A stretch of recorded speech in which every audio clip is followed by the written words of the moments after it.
और अपने एग्ज़ाम की तैयारी बहुत अच्छे से कर रहे होंगे। तो हमने पिछली वीडियो में पूरा जो इसका जो दर्पण शब्दावली पूरा पढ़ाया था कि आखिर इसमें ध्रुव क्या होता है और इसमें द्वारक क्या होता है, मुख्य अक्ष क्या होता है। मैंने पूरा A to Z जो भी था उसको मैंने पढ़ा दिया था। ये हम लोगों का होने वाला है लेक्चर नंबर 5। ये हम लोगों का लेक्चर 5 होने वाला है। अगर आपने पीछे वाली जो जितने भी वीडियो हैं अगर आप सीरियल से नहीं देखे हैं तो आप जाकर शुरू से उसको देख लीजिए। और हम लोग यहाँ पर फिर एक नए टॉपिक पढ़ने वाले हैं, image formation by concave mirror. ये इंग्लिश में लिखा है, इंग्लिश में थोड़ा सा ज़्यादा समझ में आता है इसलिए मैंने इसको इंग्लिश में लिख दिया है।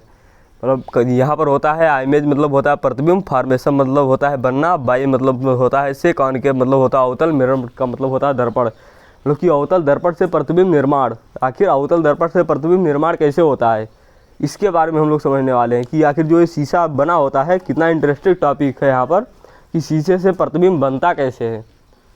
हम लोग इस चीज़ के बारे में पूरा बात करने वाले हैं, वो भी बहुत अच्छे से, इसे बहुत अच्छे लेवल तक जाकर इसे हम लोग समझेंगे। तो देखिए हम लोगों ने पिछली वीडियो में क्या क्या पढ़ा था, मैं थोड़ा सा पहले उसे एक बार रिवाइज करवा देता हूँ क्योंकि अगर आपको जिससे कोई प्रॉब्लम ना आए। तो देखिए हम लोगों ने पढ़ा था, सबसे पहले वहाँ पर पढ़ा था, यहाँ पर हम लोग लेकर चलेंगे 3 केस। नंबर पहला जो यहाँ पर केस फर्स्ट है, केस फर्स्ट, इसको समझने से पहले मैं पहले आपको एक इमेज बना देता हूँ।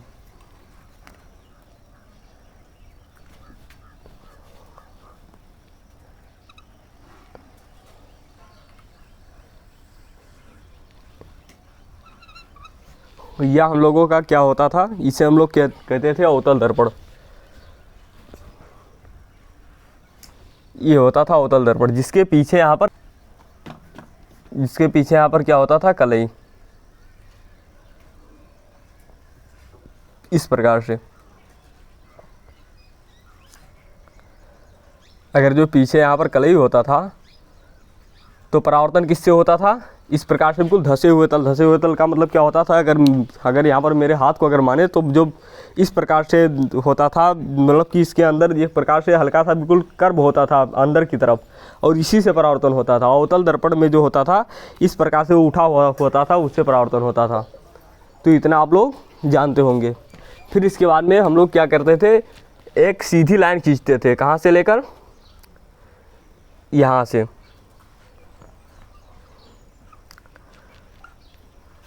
इस प्रकार से एक हम लोग क्या खींचते थे, सीधी लाइन, जिसे हम लोग क्या कहते थे, मुख्य अक्ष। क्या कहते थे, मुख्य अक्ष, मुख्य अक्ष, इसे हम लोग क्या कहते थे, मुख्य अक्ष।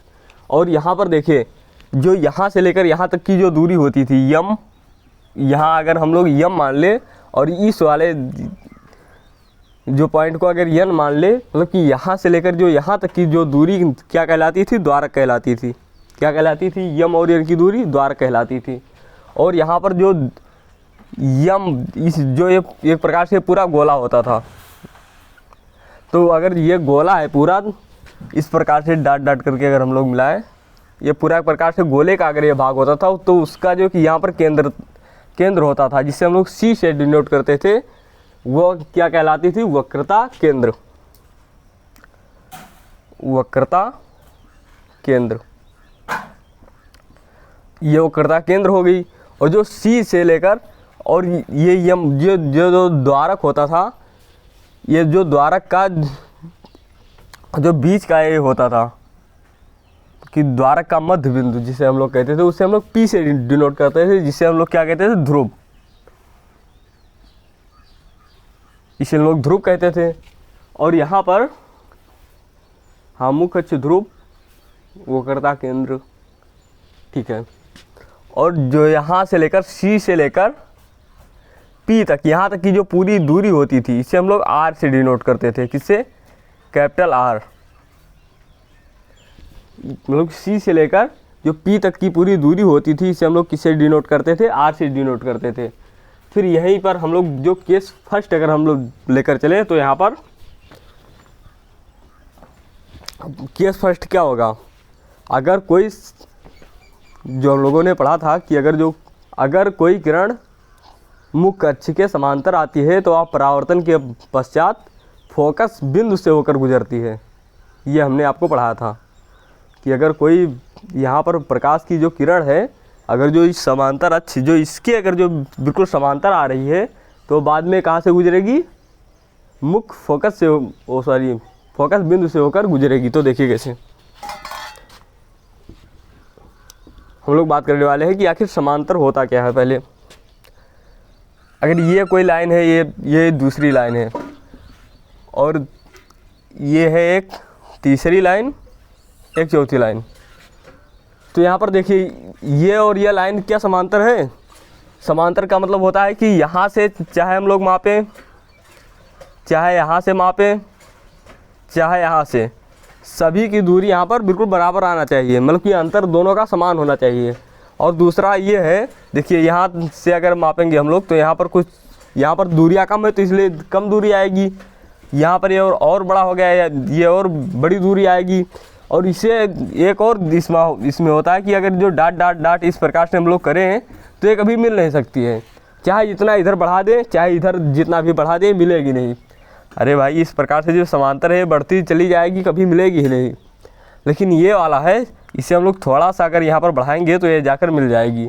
तो ये समांतर है, ये समांतर नहीं है। तो अगर यहाँ पर अगर जो केस फर्स्ट की अगर जो बात करें तो केस फर्स्ट क्या होगा, मुख्य अक्ष के समांतर आने वाली किरणें मुख्य अक्ष के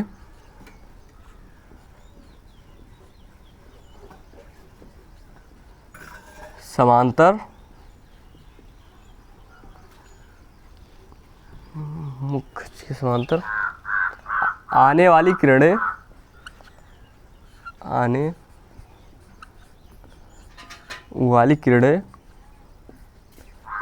परावर्तन के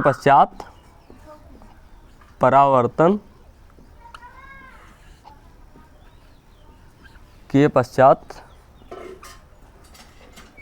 फोकस बिंदु से होकर गुजरती है। किससे? फोकस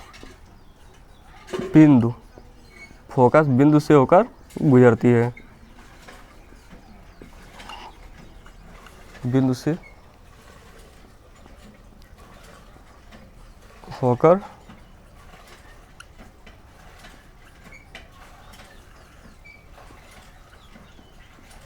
अब इसका मतलब क्या हुआ, देखिए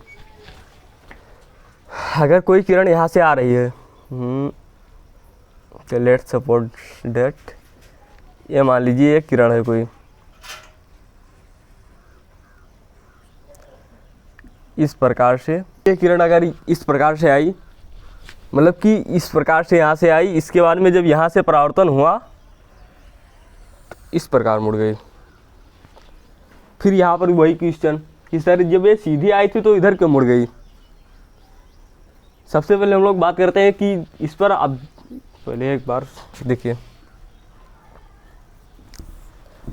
इसे मैं मिटा देता हूँ। मैं आपको कोई भी टॉपिक, एक भी पॉइंट मैं आपको रटाकर नहीं पढ़ाऊँगा, जो कुछ भी है पूरा A to Z मैं आपको समझाऊँगा। ये हम लोगों ने पढ़ा था, ये क्या है, समतल दर्पण। अरे भाई यहाँ पर जो कर्व नहीं है तो इसका मतलब कि समतल दर्पण या तो ये अंदर की तरफ धंसा हो या फिर बाहर की, मतलब इस प्रकार से होता तो ये होता अवतल दर्पण होता है या उत्तल दर्पण होता, लेकिन ये तो बिल्कुल प्लेन है ना, तो इसे हम लोग क्या कहते हैं, समतल दर्पण। इसमें हम लोगों ने पढ़ा था कि अगर कोई प्रकाश की किरण इस प्रकार से आ रही है, फिर इस पर हम लोग क्या खींचते थे, अभिलंब। इसे हम लोग क्या कहते थे, आपतित किरण, आपतित किरण। फिर इसके बाद में इधर जो ये डाट डाट करके लाइन होती थी, इसे हम लोग क्या कहते थे, अभिलंब। ये क्या है, अभिलंब। मैं आपको बिल्कुल बेसिक से यहाँ पर पढ़ा रहा हूँ, कमान एक बार समझिए पहले। फिर यहाँ पर मान लीजिए अभिलंब और ये आपतित किरण के बीच में अगर एंगल आई है, हमने तो यही पढ़ा था ना कि अगर ये एंगल आई पर ये अगर आई है और ये अभिलंब के साथ अगर ये एंगल आई कोण बना रही है तो ये जो जाने वाली किरण जो होगी वो एंगल आर पर जाएगी। इसके बीच का एंगल अगर आर है तो यहाँ पर आई इक्वल टू आर, मतलब कि जितने कोण पर ये वाली किरण आएगी उतने ही किरण पर वो परावर्तन के पश्चात जाएगी। अब इसका क्या मतलब यहाँ पर, लेकिन अभिलंब के साथ में यहाँ पर कोण देखा जाता है। तो सर यहाँ पर अभिलंब कैसे खींचे, क्योंकि यहाँ पर तो कोई दिख ही नहीं रहा कि कैसे अभिलंब यहाँ पर खींचे, इस प्रकार से खींच दे या इस प्रकार से खींच दे, कहाँ पर खींचे। तो यहाँ पर देखिए बच्चों, ये अगर एक प्रकार का अगर ये गोला है, फिर गोले में कहीं ना कहीं इसका एक ये केंद्र होगा जिससे हम लोग सी से डिनोट करते हैं। अगर यहाँ पर इस गोले पर अगर हम लोगों को क्या खींचना हो, इस गोले पर अगर हमको खींचना हो अभिलंब, तो कैसे खींचते हैं, केंद्र से उठाकर इसके परिध, ये इधर वाला इसे हम लोग क्या कहते हैं, परिध कहते हैं, कि केंद्र से उठाकर परिध को आप मिला दीजिए तो वह क्या कहलाएगी, अरे ये इसका हो गया अभिलंब।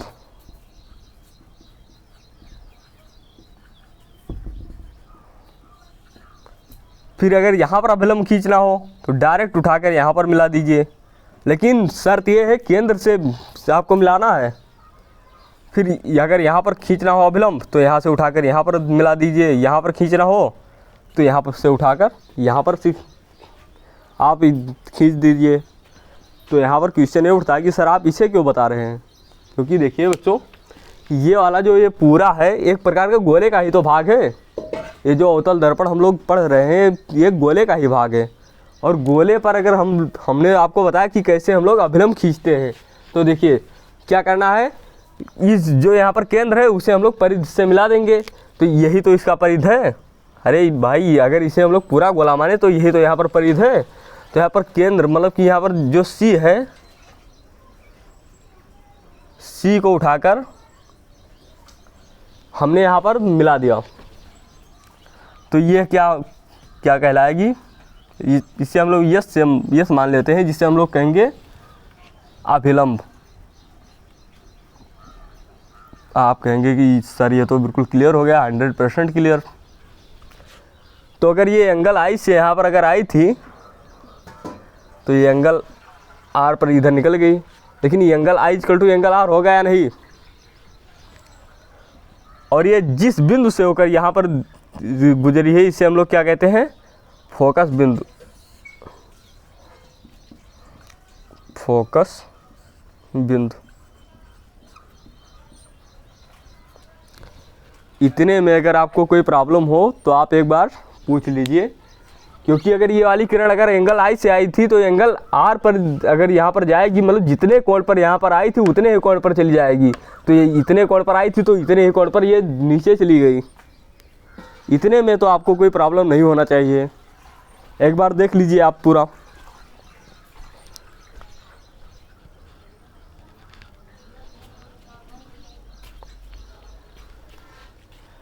फिर इसमें एक लॉ है, मतलब कि नियम,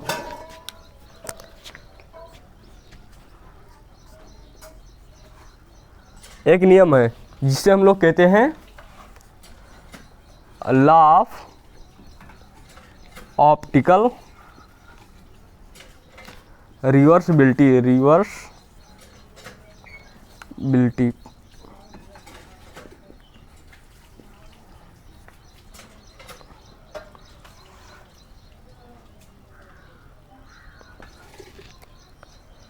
अब ये क्या होता है, इसमें किसी ने एक नियम दिया था कि लॉ ऑफ ऑप्टिकल रिवर्सिबिलिटी।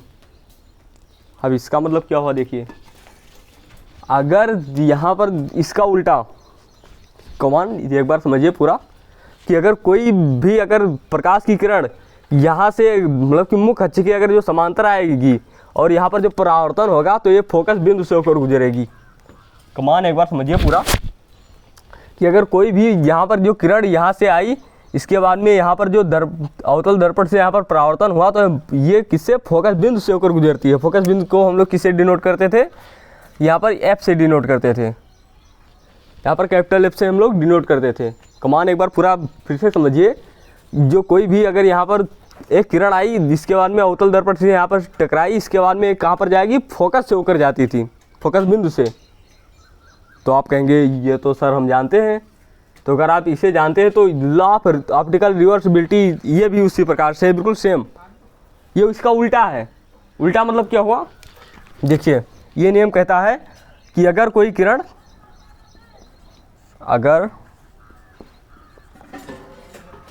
कोई किरण कहाँ से, फोकस बिंदु से होकर फोकस बिंदु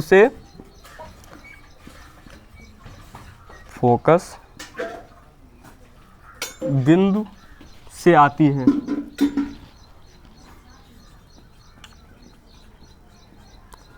कहाँ से, फोकस बिंदु से आती है। तो परावर्तन के बाद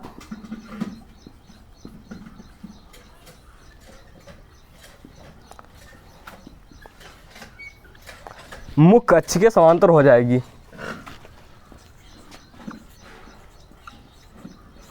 मुख्य अक्ष के समांतर हो जाएगी।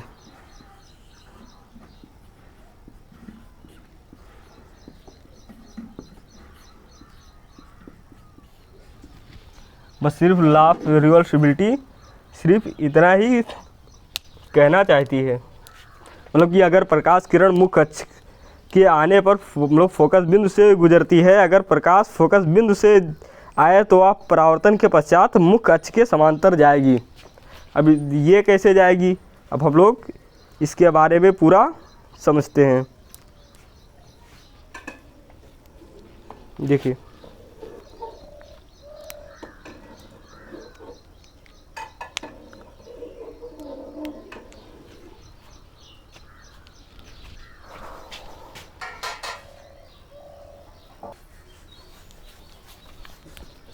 देखिए इसका मतलब क्या हुआ, यहाँ से अगर जो डायरेक्ट यहाँ पर अगर जो फोकस पर आए तो ये इस प्रकार से हो जाती है। तो अगर मैं इसी में अगर आपको समझाऊं तो ये थोड़ा कठिन नहीं है। तो अगर आप समझना चाहें तो देखिए पहले, देखिए आखिर ये कहना क्या चाहती है। मान लीजिए ये कोई प्रकाश की किरण है, क्या है, प्रकाश की किरण है, ये डायरेक्ट आ रही है यहाँ से फोकस से। कहाँ से आ रही है, फोकस से। अरे फोकस बिंदु से भाई, देखिए ये वाली जो प्रकाश की किरण है कहाँ से आ रही है, डायरेक्ट फोकस बिंदु से होकर आ रही है। तो यहाँ पर परावर्तन होगा तो ये मुख्य अक्ष के समांतर हो जाएगी। सिर्फ इतना ये कहना चाहती है। अगर आपको फिर भी अगर आपको कोई दिक्कत है तो देखिए एक बार मैं यहाँ पर पूरा समझा देता हूँ किस प्रकार से। ये मान लीजिए हम लोगों का ये दर्पण है, अवतल दर्पण। फिर इसके बाद में यहाँ पर क्या है, केंद्र सी है, वो मतलब वक्रता केंद्र। फिर इसके बाद में देखिए ये कहना क्या, आखिर कहना क्या चाहती है, यहाँ पर कहीं ना कहीं पर इसका फोकस होगा, मतलब फोकस बिंदु। तो ये अगर यहाँ से डायरेक्ट आएगी फोकस बिंदु से, तो जब परावर्तन होगा तो इस प्रकार से मुख्य अक्ष के समांतर हो जाएगी। सिर्फ ये इतना ही कहना चाहती है, मतलब कि अगर यहाँ पर इस प्रकार से अगर ये आएगी, मतलब कि अगर ये डायरेक्ट फोकस से आएगी तो परावर्तन के पश्चात ये क्या हो जाएगी, डायरेक्ट मुख्य अक्ष के समांतर हो जाएगी। सिर्फ इतना ही है, मतलब कि लॉ ऑफ ऑप्टिकल रिवर्सिबिलिटी सिर्फ इतना ही कहना चाहती है। इसमें अगर आपको कोई प्रॉब्लम हो तो आप एक बार पूरा पूछ सकते हैं, क्योंकि आप मतलब, लेकिन एक और यहाँ पर आपके अंदर एक क्वेश्चन उठना चाहिए। खैर हटाइए, भी उस क्वेश्चन के बारे में हम लोग बाद में बात करते हैं। फिर इसके बाद में और एक केस हो गया, 2 केस, और एक इसमें है केस नंबर 3। केस नंबर 3 क्या यहाँ पर समझाया जा सकता है, इसे मैं मिटा देता हूँ एक बार। देखिए केस नंबर 3,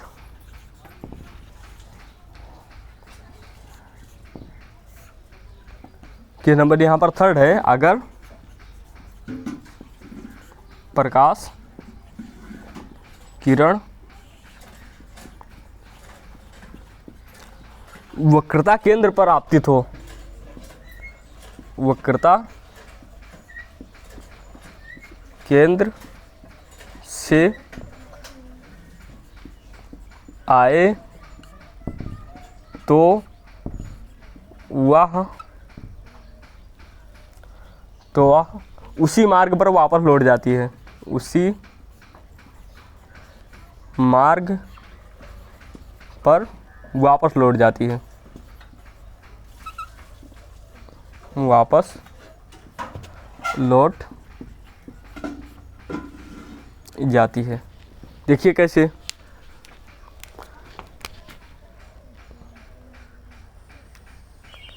ये अगर आपका है अवतल दर्पण,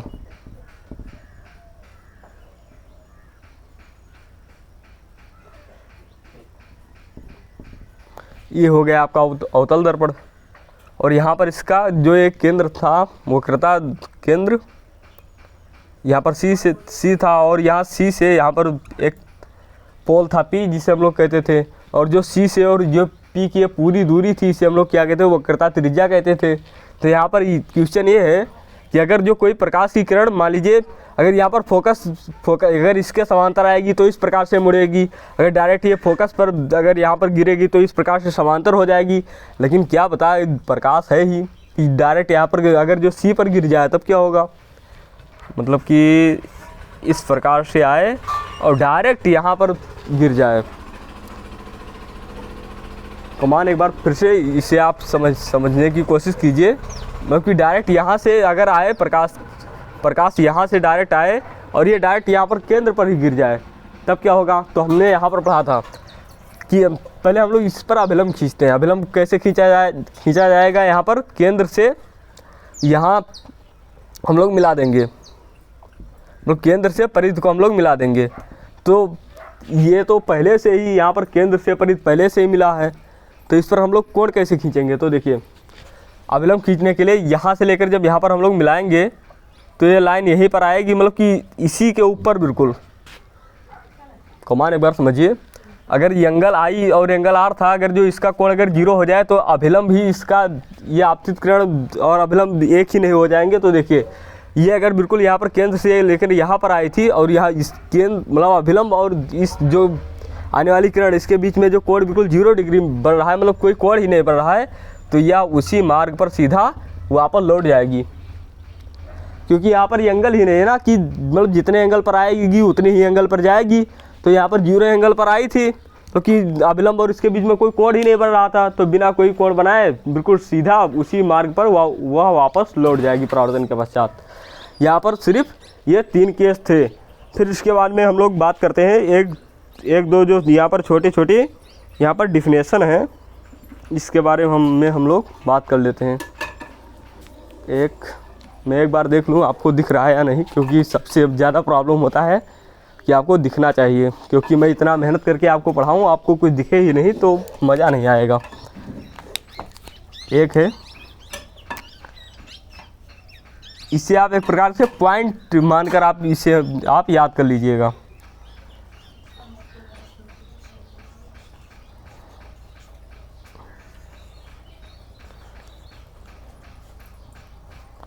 फोकस दूरी वक्रता त्रिज्या की आधी होती है, वक्रता त्रिज्या की आधी होती है।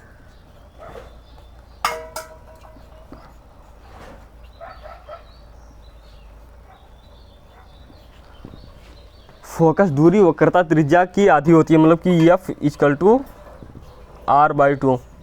यहाँ पर देखिए फोकस दूरी ये होगा, इसे हम लोग किससे डिनोट करते हैं, तो यहाँ पर स्मॉल f से डिनोट करते हैं, स्मॉल f।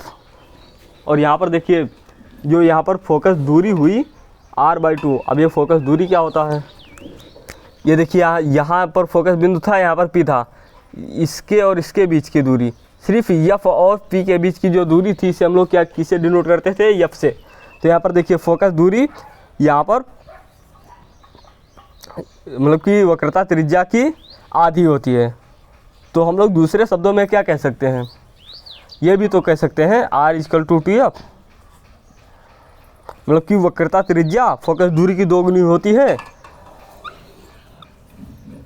ये दोनों आप रिजल्ट याद कर लीजिए, ये बहुत ही ज़्यादा इम्पोर्टेंट है, क्योंकि आपके पेपर में लगभग 100% हर बार आती है, क्योंकि ये MCQ में पूछ लिया जाता है। कैसे पूछा जाता है, पहले F/2 = R कर देते हैं, या फिर इस प्रकार से 4 ऑप्शन बनाते हैं और ये इस प्रकार से पूरा हो जाता है। यहाँ पर हम लोग पूरा जो जितने भी केस थे पूरा हम लोग समझ चुके हैं। एक बार मैं पूरा आपको रिवाइज करवा देता हूँ। यहाँ पर देखिए, यहाँ पर जिससे आपको कोई प्रॉब्लम ना हो। ये देखिए, यहाँ पर ये तो हो गया अवतल दर्पण, तो लेकिन यहाँ पर ये C हो गया, और यहाँ से लेकर यहाँ तक कि ये क्या हो गया, मुख्य फोकस। फिर इसके बाद में यहाँ से अगर देखिए, यहाँ पर F होता था और यहाँ पर P होता था। अगर कोई प्रकाश की किरण अगर जो सीधा इस प्रकार से आती थी तो ये परावर्तन के पश्चात ये फोकस F से होकर गुजरती थी। लेकिन वही इसका जो उल्टा था, अगर जो कोई भी प्रकाश की किरण डायरेक्ट यहाँ पर अगर F पर पड़ती थी तो ये परावर्तन के पश्चात इस प्रकार से मतलब इसके समांतर हो जाती थी। और यहाँ पर अगर जो केंद्र पर अगर जो कोई भी प्रकाश अगर जो डायरेक्ट यहाँ पर पड़ती थी इस प्रकार से, तो ये उसी मार्ग में वापस लौट जाती थी। लेकिन यहाँ पर देखिए, इस प्रकार से अगर ये वाली किरण आई तो इस प्रकार से लौटती थी, और ये वाली अगर इस प्रकार से आई तो इस प्रकार से लौट जाती थी।